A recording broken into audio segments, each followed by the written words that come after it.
Top assassin Charles was calibrating his sniper rifle. He first attached a rope to the rifle, then wrapped the rifle around the rope a few times. With that, he quickly set up a simple rifle stand. Next, he aimed at a watermelon in the distance and pulled the trigger. Although he hit the target cleanly, it was slightly off-center.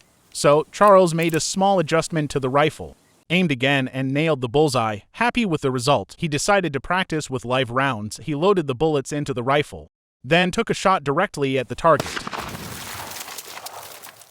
Charles was very pleased with the rifle. The weapon was ready. Charles decided to use it to complete his assassination mission.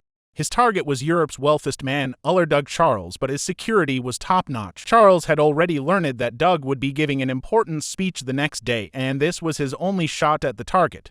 Charles decided to sneak into the venue a day ahead of time during security checks. The staff didn't notice anything unusual. This was because he had disguised the sniper rifle as a pair of shoes, although they looked ordinary.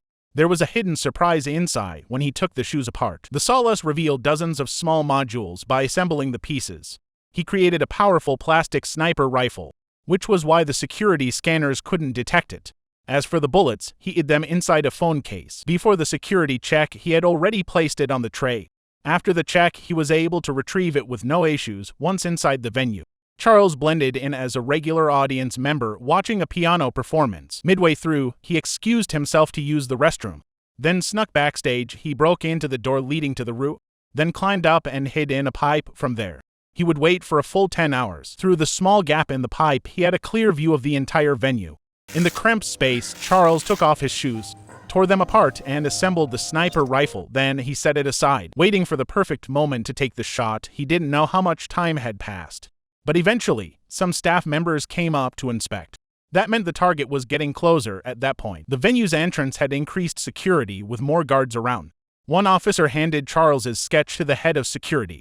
It was clear they were on a manhunt for him, but no one knew Charles had already entered the venue the day before. The security team began a thorough search of the venue. Then, Officer Bianca checked the area. When she reached the roof, she was less than 10 feet from Charles. When the door closed behind her, Charles let out a breath of relief. But after being cramped in such a tight space for so long, his body started to stiffen. So Charles occasionally moved around, drinking water when thirsty, and using a plastic bottle when nature called. Finally, the audience began to enter, and the press conference was about to start. Charles crawled out of the pipe, ready to execute the assassination. However, he quickly realized more guards had been stationed around the area. He carefully moved closer, quickly taking out the first guard.